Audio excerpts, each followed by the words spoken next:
Hello students, so in this video we'll discuss the most important topic of chapter number 4 maps. Okay, तो वो most important topic क्या है? Differentiate between maps, sketch and plans और write a short note on map, sketch और plan. So student, अगर मैं map की बात करूं तो मैप क्या है? रिप्रेजेंटेशन है किसका? पूरी अर्थ का या अर्थ के किसी पार्ट का. A map is a representation और ड्रॉइंग ऑफ अर्थ सरफेस और अ पार्ट ऑफ इट. या तो पूरे अर्थ सरफेस को आप ड्रॉ करोगे या किसी पार्ट को करोगे. आप लोगों ने वर्ल्ड मैप भी देखा है. यहाँ पर north America, south America, Atlantic ocean होता है, फिर यूरोप आएगा, फिर अफ्रीका आएगा. ऐसे वाला मैप देखा होगा ना आपने. तो ये वर्ल्ड मैप है. ठीक हुई बात, मतलब पूरी अर्थ का डिजाइन है. पर आपने इंडिया का मैप भी देखा होगा ना. तो ये इंडिया का डिजाइन है. तो किस अर्थ के पूरे सरफेस का या उसके किसी पार्ट को फ्लैट सरफेस पे डिजाइन कर देना अकॉर्डिंग टू स्केल. स्केल का बहुत इंपॉर्टेंस है. मैप्स हमेशा बच्चा अकॉर्डिंग टू स्केल ही बनेंगे. ठीक है, तो ये क्या हो गया? मैप जो अकॉर्डिंग टू स्केल बनेगा. पूरी अर्थ का सरफेस भी बन सकता है या अर्थ का कोई पार्ट भी बन सकता है. 3 टाइप्स के मैप होते हैं: physical map, political map and thematic map. ठीक है, फिजिकल मैप जो रिलीफ फीचर्स दिखाएगा, जैसे कि rivers, plains, plateau, mountains etcetera. और पॉलिटिकल मैप में पॉलिटिकल बाउंड्रीज दिखाई जाएंगी, जैसे इंडिया और पाकिस्तान के बीच में जो बाउंड्री दिखाई जाएगी. इंडिया का मैप दोगे तो मध्य प्रदेश और उत्तर प्रदेश के बीच की बाउंड्रीज आप देख सकते हो. मध्य प्रदेश गुजरात के बीच की बाउंड्री क्लियरली डिमार्केटेड होगी. पॉलिटिकल मैप्स इंटरनेशनल बाउंड्रीज भी दिखाते हैं अमंग कंट्रीज. और सिर्फ किसी कंट्री का बनाया है तो स्टेट के बीच की बाउंड्रीज भी दिखाते हैं. फिर थेमेटिक में बेशक किसी एक थीम को लेके बनाए गए होते हैं, जैसे कि road map, forest map. Okay, ये थीम पे बेस करते हैं. Coal producing area of India, iron producing map of India. अब हम बात करेंगे स्केच की. तो बेटा स्केच एक रफ ड्राइंग होती है जो आपकी मेमोरी पे बेस करती है और कभी भी स्केच स्केल के अकॉर्डिंग नहीं बनेगा. ठीक है, हमेशा जो स्केल हो वो स्केच होगा वो स्केल से नहीं बनेगा. ये एक रफ ड्राइंग है. ये जो आपकी मेमोरी पे बेस करता है. पहले हम राइट जाएंगे, लेफ्ट जाएंगे, मंदिर आएगा, फिर मंदिर से फिर हम लेफ्ट लेंगे, फिर एक पानी की टंकी आएगी. जब इस तरीके से आप डिस्क्रिप्शन बताते हैं तो इसे क्या बोलते हैं? स्केच.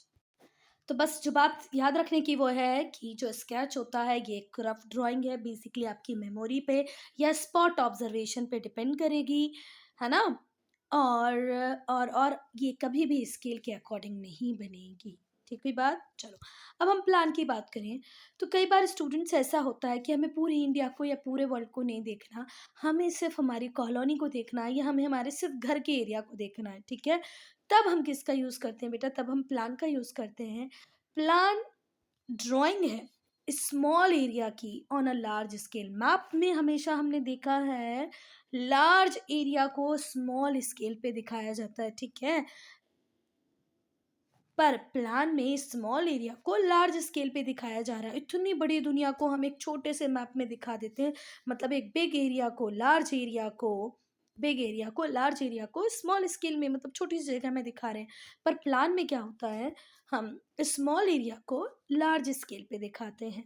ठीक है, अब बेटा मैप से जितनी इन्फॉर्मेशन आपको नहीं मिलेगी उससे ज़्यादा इन्फॉर्मेशन आपको, बिल्कुल की इन्फॉर्मेशन आपको किससे मिल सकती है? प्लान से मिल सकती है, क्योंकि ये एक स्पेसिफिक एरिया को डेडिकेटेड होता है.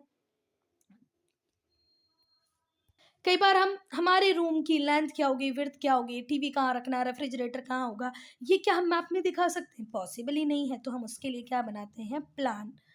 ठीक है, यहाँ पे पूरा पैराग्राफ ही समझ लो. A plan is a drawing of a small area. एक स्मॉल एरिया की ड्राइंग है लार्ज स्केल पे. जो लार्ज स्केल मैप्स होते हैं वो आपको लॉट ऑफ इंफॉर्मेशन देते हैं. But there are certain things, पर कुछ चीज़ें ऐसी होती हैं जो आप मैप में नहीं दिखाए जा सकती. जैसे कि रूम की लेंथ और ब्रेथ क्या हम दिखा सकते हैं मैप के ऊपर? बिल्कुल पॉसिबल नहीं है. सो इस समय में आप किसका यूज़ करेंगे? प्लान का. ठीक है, प्लान भी बच्चा अकॉर्डिंग टू स्केल ही बनेगा. ये जो प्लान है ये भी कैसे बनेगा? अकॉर्डिंग टू स्केल ही बनेगा. हमेशा ध्यान रखना, सिर्फ स्केच इन तीनों में ऐसा है जो बिना स्केल के बन जाता है. पर इसका जो स्केल होता है बेटा वो कैसा होता है? 1 centimetre is equals to 10 metre, और always less than 10 metre, maximum यही रहेगा 1 सेंटीमीटर। आपके मैप का, आपके पेज का 1 सेंटीमीटर किसको दिखाएगा, या तो 10 मीटर को या उससे कम के डिस्टेंस को, इससे ज़्यादा को नहीं। पर जबकि हम वर्ल्ड मैप बनाते हैं तो किलोमीटर्स तक हम लोग जाते हैं। वहाँ पर 1 सेंटीमीटर इज ऑलवेज, पेपर का 1 सेंटीमीटर हमेशा 100 मीटर्स तक होगा या उससे ज़्यादा ही होगा, उससे कम किसी भी कंडीशन में नहीं हो सकता है मैप में। मैप का 1 सेंटीमीटर या तो 100 मीटर्स को दिखाएगा या 100 मीटर से ज़्यादा के एरिया को दिखाएगा। आई बात समझ में?